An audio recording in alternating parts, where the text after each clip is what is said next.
Une étude absolument majeure de l'IFOP vient de tomber.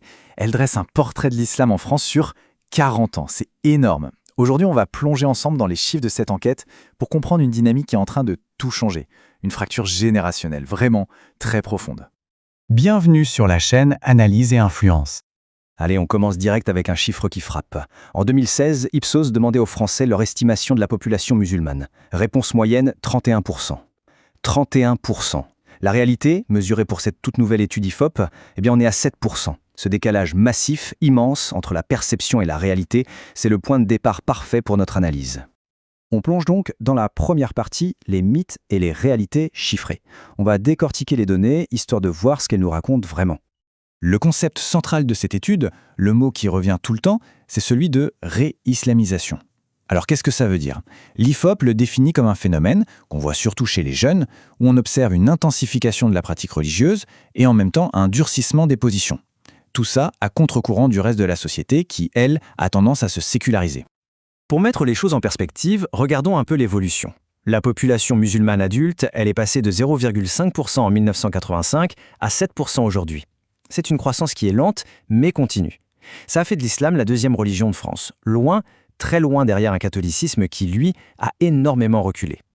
Voyons maintenant comment cette vague de réislamisation se manifeste concrètement dans les pratiques. Alors là, l'écart de religiosité est juste saisissant. 80% des musulmans se déclarent religieux, contre seulement 48% en moyenne pour les autres confessions. C'est une différence majeure, ça montre vraiment une singularité dans le rapport à la foi. Et regardez cette évolution chez les jeunes, les moins de 25 ans. En 1989, il y avait seulement 7% d'entre eux qui allaient à la mosquée chaque semaine.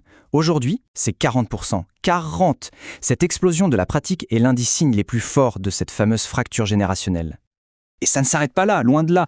Pour la prière quotidienne, le bond est encore plus spectaculaire. On passe de 26% des moins de 25 ans en 1989 à 67% en 2025. C'est plus des 2/3. Les chiffres sont vraiment sans appel sur cette intensification de la pratique chez les plus jeunes. Bon, d'accord, cette religiosité augmente. Mais alors, comment ça se traduit dans la vie de tous les jours?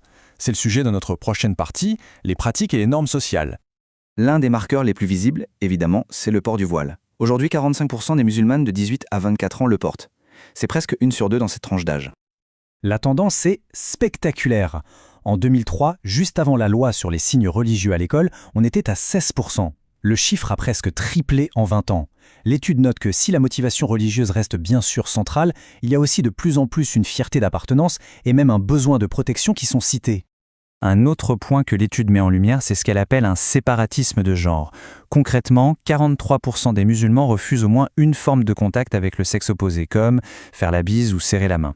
Et encore une fois, ce sont les jeunes les plus concernés, ce qui laisse penser que les rapports de genre pourraient se rigidifier. On a vu la pratique, les normes sociales. Passons maintenant à la dimension plus idéologique de ces résultats, avec une partie sur la montée de l'islamisme. Sur la question de la création du monde, l'opposition entre science et religion est très nette. 65% des musulmans estiment que c'est plutôt la religion qui a raison. Et ce chiffre, il grimpe à 80% chez les moins de 25 ans. L'étude parle ici d'une forme d'absolutisme religieux où la vérité révélée l'emporte sur le savoir scientifique. La question de la primauté de la loi est elle aussi cruciale. En 30 ans, la part des musulmans qui privilégient la loi religieuse sur la loi française a explosé, passant de 28% à 44%. Et pendant ce temps, évidemment, ceux qui priorisent la loi française ont diminué.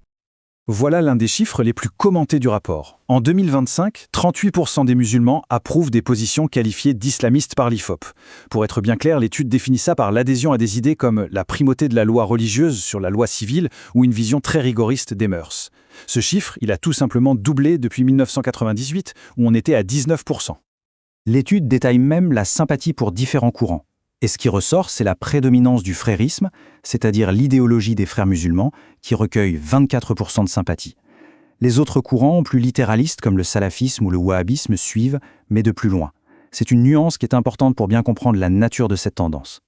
Et c'est important de le noter, ces données chiffrées ne sortent pas de nulle part. Elles viennent en fait confirmer les analyses de terrain menées par des experts très reconnus, des gens comme Hugo Micheron ou Bernard Rougier, qui alertaient déjà depuis un moment sur la progression de cette idéologie. Tout ça, ça nous amène à la conclusion centrale de l'étude, notre dernière partie. Une fracture générationnelle. Honnêtement, rien n'illustre mieux cette fracture que cette question. Faut-il moderniser l'islam? Chez les 50 ans et plus, 39% répondent oui. Chez les moins de 25 ans, on tombe à seulement 12%. Le fossé est immense. Il montre deux visions de l'avenir de la religion qui semblent presque irréconciliables. Le point crucial, il est résumé par François Kraus, l'analyste de l'IFOP qui a dirigé l'étude. Il dit, je cite, « Sur presque tous les indicateurs, les jeunes musulmans se montrent systématiquement plus rigoristes et plus radicaux que leurs aînés. » Cette phrase, à elle seule, résume toute la dynamique. Ce qui nous laisse avec une question fondamentale, mise en avant par l'étude elle-même et qu'on se doit de poser. Cette dynamique est-elle réversible?